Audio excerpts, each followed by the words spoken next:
Hello friends, જય માતાજી, જય શ્રી કૃષ્ણ. સ્વાગત છે તમારું હેમાલીસ કિચનમાં.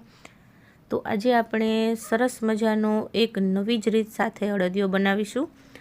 તો વિડીયોને અંત સુધી જરૂરથી જોજો. જેને પણ અડદિયો નથી ભાવતો એ પણ અડદિયો ખાવા લાગશે. તો તમે આ રીતે જરૂરથી ટ્રાય કરજો. તો ચાલો બનાવીએ. તો અડદિયો બનાવવા માટે મેં એક પેનમાં 4 ચમચી જેટલું ઘી લીધું છે. વજનમાં જોઈએ તો 100 ગ્રામ જેટલું ઘી છે. તો તમે જેટલા ક્વોન્ટિટીમાં અડદિયો બનાવવા માંગતા હોય એ પ્રમાણે ઘી લેવું.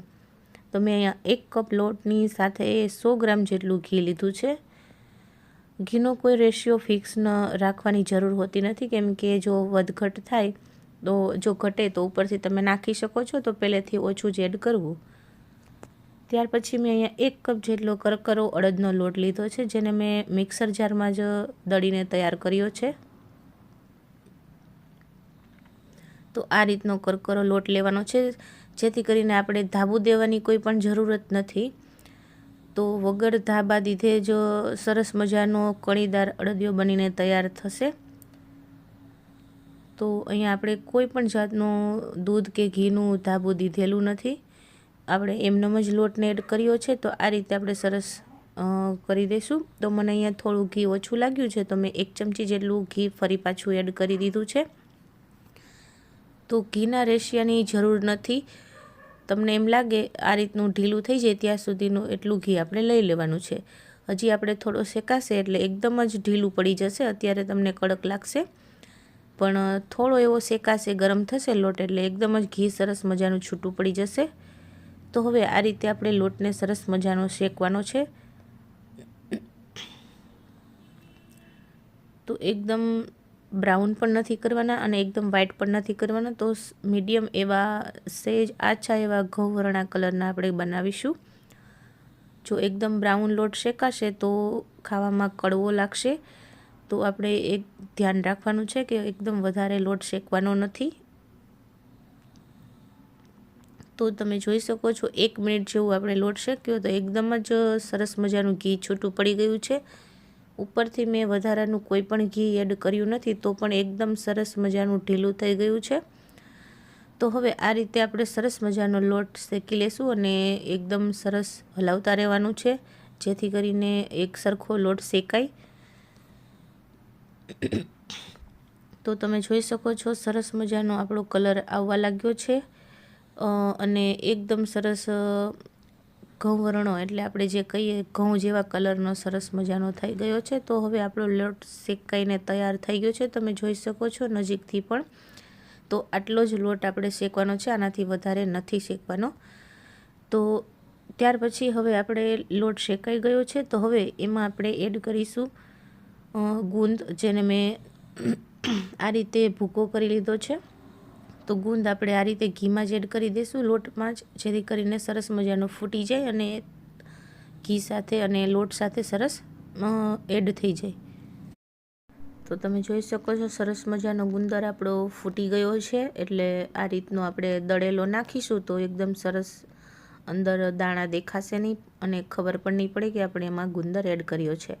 ત્યાર પછી અહીંયા મેં કાજુ બદામના ટુકડા પણ એડ કરી દીધા, જેથી કરીને તેમાં સરસ મજાના શેકાઈ જાય. અલગથી આપણે શેકવાની જરૂર નથી. અને હવે અહીંયા હું 1 વાટકી જેટલો માવો એડ કરું છું. તો તમે ઓપ્શનલ છે બિલકુલ. જો આ રીતનો બનાવશો તો વધારે સરસ મજાનો બને છે અને જેને અડદિયો ન ભાવતો હોય એ પણ તમારી પાસેથી માંગીને ખાશે. તો સરસ મજાનો મેં અહીંયા માવો એડ કરી દીધો છે અને સરસ મિક્સ કરી દઈએ માવાને. આ માવો નાખેલો અડદિયો સરસ મજાનો લાગે છે, ટેસ્ટ ખૂબ જોરદાર આવે છે. તો આ રીતે જરૂરથી ટ્રાય કરજો. અને સરસ મજાનો કોઈ અડદિયાનો જેને ન ભાવતો હોય એ પણ તમારી પાસેથી માંગીને ખાશે. તો હવે આપણો સરસ મજાનો માવો મિક્સ થઈ ગયો છે. તો સરસ મજાનો સુગંધ પણ સરસ આવે છે અડદિયાની અને સરસ મજાનો લોટ પણ શેકાઈ ગયો છે આપણે. એટલે ગેસની ફ્લેમ સાવ ધીમી રાખી દેવાની છે આ સ્ટેજ ઉપર આપણે જ્યારે બધી વસ્તુઓ મિક્સ કરતા હોઈએ છીએ ત્યારે. તો હવે અહીંયા મેં અડધી વાટકી જેટલો નારિયેળનું છીણ લીધું, એટલે કે ટોપરાનું છીણ લીધું છે, તેને પણ મેં એડ કરી દીધું છે. તો સરસ મજાનો આ રીતે જો નાળિયેરનું છીણ અને માવો નાખવામાં આવે તો અડદિયો એકદમ સુપર ટેસ્ટી બને છે. તો આ રીતે એક વખત જરૂરથી ટ્રાય કરજો. તો હવે આપણે એ પણ મિક્સ કરી દઈએ. આમાં તમને લાગતું હશે કે એકદમ કોરું છે તો આપણે ઘી નાખીએ, તો ના, બિલકુલ પણ ઘી એડ કરવાનું નથી, કેમ કે છેલ્લે સરસ મજાનું ઘી તમને જોઈ શકો એવું છૂટું પડશે. એટલે થોડું પણ ઘી ઉપરથી આપણે હવે એડ કરવાનું નથી, નહીંતર ઘી એકદમ પચપચી જશે. ત્યાર પછી હવે આપણે જે રીતે મસાલો તમે જે પણ એડ કરવા માગતા હોય તે અડદિયાનો મસાલો એડ કરી શકો છો, સૂંઠ પાવડર એડ કરી શકો છો.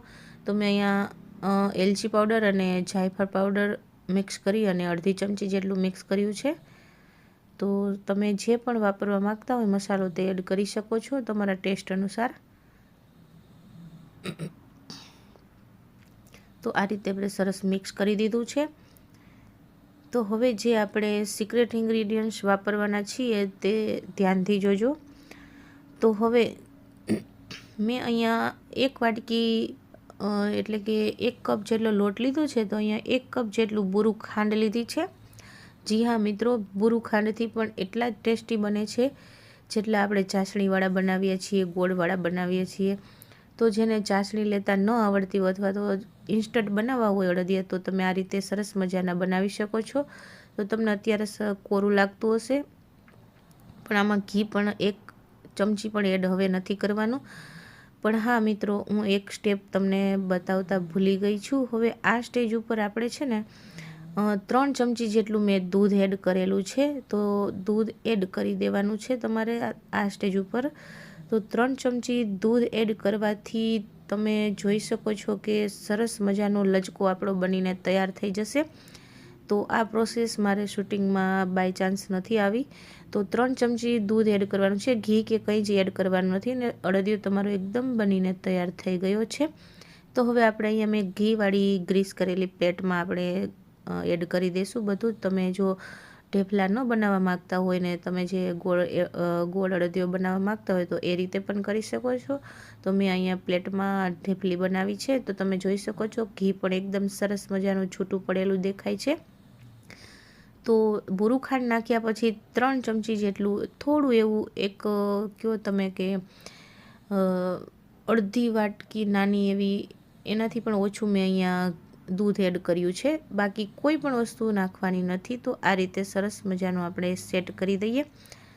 ખાલી એટલું દૂધ એડ કરવાથી ને સરસ મજાનો લચકો બની જશે અને ખબર પણ નહીં પડે કે તમે બુરું ખાંડથી બનાવ્યો છે કે ચાસણીથી બનાવ્યો છે. તો તમે જોઈ શકો છો સરસ મજાનું ઘી પણ આપણું દેખાય છે. તો મિત્રો, ઘી આપણે એકદમ વધારે બહુ નાખવાનું નથી, નહીંતર ઉપર પછી ઘી એકદમ પચપચી જાય. તો આ રીતે આપણે સેટ કરી દીધો છે સરસ મજાનો.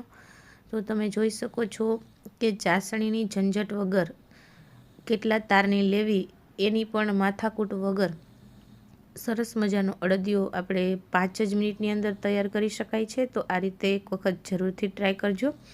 તો હવે આપણે ગાર્નિશ માટે મેં અહીંયા ઉપરથી કાજુના ટુકડા એડ કરી દીધા છે. તમે આખો પેલો તળેલો ગુંદ પણ એડ કરી શકો છો ગાર્નિશ માટે. તો હવે આપણે અહીંયા કાજુ આ રીતે ઉપરથી ચમચીની મદદથી દબાવી દઈશું.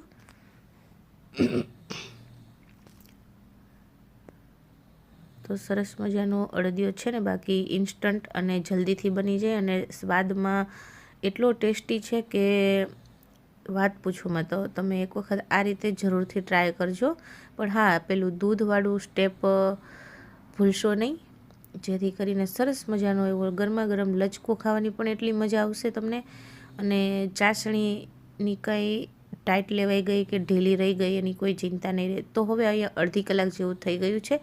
તો તમે જોઈ શકો છો સેટ પણ થઈ ગયું છે. થોડું એવું ગરમ છે, એકદમ વધારે આપણે ઠરવા નથી દેવાનું. તો કાપા પહેલાં કરી લઈએ આપણે. તો આ રીતે સરસ મજાનું જોઈ શકો છો તમે, આસાનીથી કાપા પડી જાય એવો, એકદમ મોઢામાં જતાં જ પીગળી જાય એવો સરસ મજાનો આપણો અડદિયો બનીને તૈયાર થઈ ગયો છે. તો આ રીતે એક વખત જરૂરથી ટ્રાય કરજો અને તમારો અનુભવ મારી સાથે શેર કરજો. તો છે ને મિત્રો, મસ્ત મજાનો સરસ મજાની ઢેફલીવાળો અડદિયો બનીને તૈયાર થઈ ગયો છે, ચાસણીની ઝંઝટ વગર જ અને ઇન્સ્ટન્ટ.